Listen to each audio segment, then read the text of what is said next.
Assalamualaikum warahmatullahi wabarakatuh. Perkenalkan, nama saya Silviana Putri dari kelas 2B NIM 2231410075. Nah, di sini saya akan menerangkan materi tentang BK.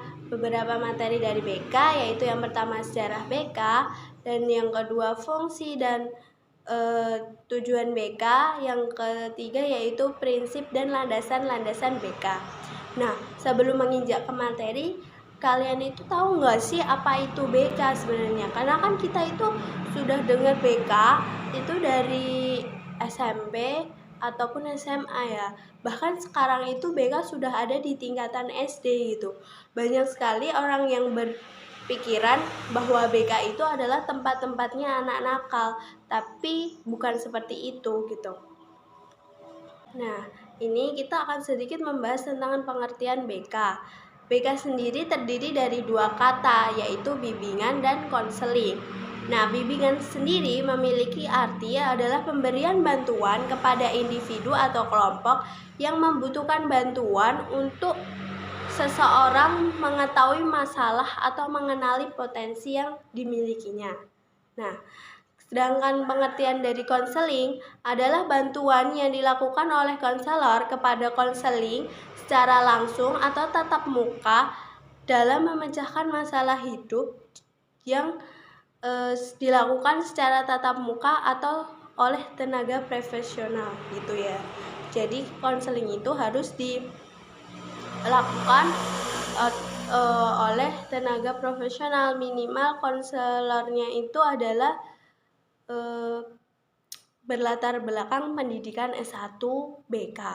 Nah, jadi dapat ditarik bahwa bimbingan konseling itu adalah serangkaian kegiatan berupa bantuan yang dilakukan oleh seorang ahli kepada konseling dengan cara tatap muka, baik secara individu ataupun kelompok, untuk mengatasi permasalahan yang dialami dengan cara terus-menerus dan secara sistematis. Nah, pemikiran ini diawali sejak tahun 1960. Hal ini merupakan salah satu hasil konferensi faktual keguruan dan ilmu pendidikan atau FKIP yang kemudian menjadi IKIP di Malang tanggal 20-24 Agustus 1960. Lalu pada tahun 1962, penjabat pendidikan Indonesia ini melakukan peninjauan ke Amerika Serikat, kemudian terkesan nih dengan layanan bimbingan dan konseling yang dilakukan oleh sekolah-sekolah di sana. Sehingga ketika para penjabat ini pulang ke tanah air, mereka menginstruksikan agar dibentuklah layanan dan bimbingan konseling. Lalu pada tahun 1963, pembukaan jurusan dan penyuluhan atau yang sekarang kita kenal dengan jurusan Psikologi Pendidikan dan Bimbingan atau PPB Universitas Pendidikan Indonesia.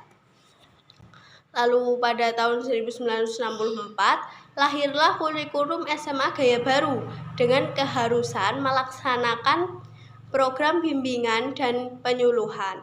Tetapi program ini itu tidak berkembang karena kurang persiapan dan persyaratan, terutama kurangnya tenaga pembimbing yang profesional. Lalu pada tahun 1971 melalui proyek Pertisita Sekolah Pembangunan pada tahun 1971 ini, bimbingan dan penyuluhan dikembangkan, juga berhasil disusun pola dasar perencanaan dan penanganan PB pada PPSP. Lalu pada tanggal 17 Desember 1975 di Malang didirikan Ikatan Petugas Bimbingan Indonesia atau IPBI yang menghimpun konselor seluruh program sarjana muda dan sarjana yang bertugas dalam sekolah dan para pendidik konselor yang bertugas di LPTK. Juga para konselor dalam beragam latar belakang pendidikan yang secara fakta di lapangan bertugas sebagai guru pembimbing. Lanjut pada tahun 1976, SMK itu memperoleh aturan yang sama kayak SMA tadi, yang berkeharusan terjadi kerjasama dengan jurusan bimbingan dan konseling atau Fakultas Ilmu Pendidikan di IKIP Malang. Nah, pada dekade 80-an, beberapa upaya pendidikan yang dilakukan dalam dekade ini adalah penyempurnaan kurikulum, yaitu dari kurikulum 1975 ke kurikulum 1984. Lalu, pada tahun 1993, lahirlah SK Menpan nomor 86 tahun 1993 tentang jabatan fungsi guru. Nah, pada pasal 3 disebutkan tugas pokok guru ada 3, yaitu 1. Menyusun program bimbingan, 2. Melaksanakan program bimbingan, dan ketiga, mengevaluasi program bimbingan. 1. Pada Kongres 9 di IPBI di Lampung menghasilkan perubahan nama organisasi dari awalnya itu IPBI menjadi Asosiasi Bimbingan dan Konseling Indonesia atau yang disebut ABKIN. Lalu pada 2003 diberlakukan Undang-Undang Nomor 20 Tahun 2003 tentang Sistem Pendidikan Nasional, yaitu pendidikan adalah usaha sadar dan terencana untuk mewujudkan susunan belajar dan proses pembelajaran agar peserta didik secara aktif mengembangkan potensi diri untuk memiliki kekuatan spiritual, keagamaan, pengendalian diri kepribadian, kecerdasan, akhlak mulia, serta keterampilan yang diperlukan dirinya, bangsa, dan negara. Selanjutnya yaitu tujuan dan fungsi BK.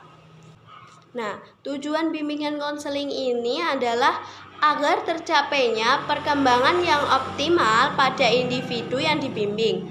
Dengan perkataan lain, agar individu dapat mengembangkan diri secara optimal sesuai dengan potensi atau kapasitas dan agar individu dapat berkembang sesuai lingkungannya. Nah, ada beberapa fungsi bimbingan konseling. Yang pertama adalah fungsi pencegahan. Melalui fungsi ini bertujuan untuk mencegah timbulnya masalah pada diri siswa sehingga mereka terhindar dari berbagai masalah yang dapat menghambat perkembangannya. Yang kedua yaitu fungsi pemahaman. Melalui fungsi ini, pelayanan bimbingan dan konseling dilaksanakan dalam rangka memberikan pemahaman tentang diri siswa beserta permasalahan dan juga lingkungannya oleh siswa itu sendiri dan oleh pihak-pihak yang membutuhkan bimbingan. Selanjutnya, ada fungsi pengentasan. Siswa yang mengalami masalah dianggap berada dalam suatu kondisi yang tidak mengenakan, sehingga perlu dikeluarkan dari kondisi tersebut. Oleh sebab itu, ia harus dientas dan diangkat dari keadaan yang tidak disukainya tadi ya. Selanjutnya ada fungsi pemeliharaan.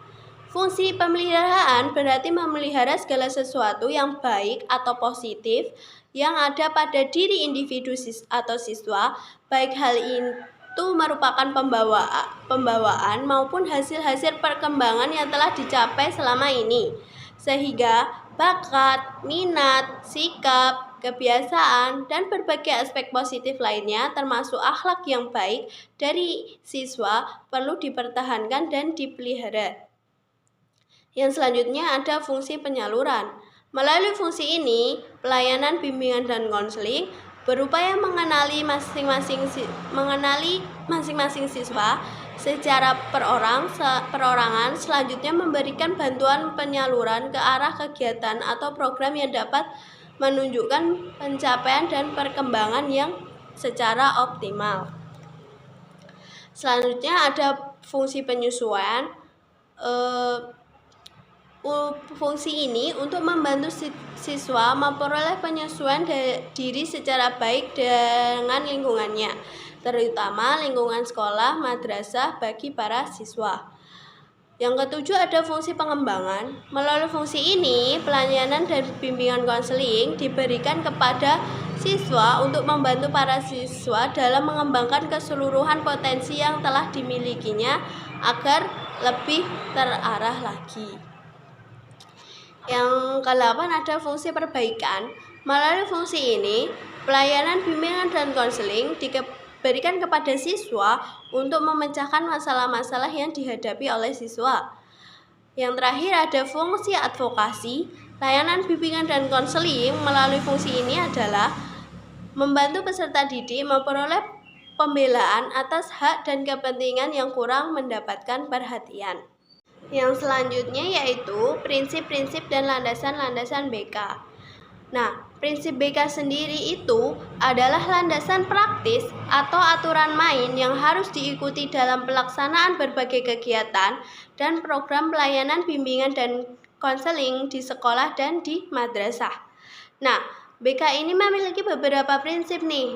Yang pertama ada prinsip-prinsip yang berkenaan dan dengan sasaran layanan. Dan yang kedua, ada prinsip-prinsip yang berkenaan dengan masalah individual atau klien. Dan ketiga, ada prinsip-prinsip yang berkenaan dengan program pelayanan.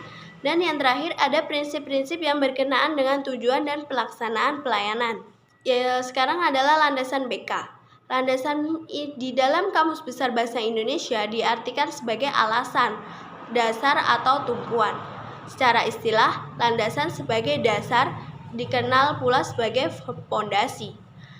Nah, landasan-landasan BK sendiri ada 6. Yang pertama ada landasan fisiologis, landasan religius, landasan psikologis, landasan sosial budaya, landasan ilmu dan teologi, dan yang terakhir ada landasan pedagogis.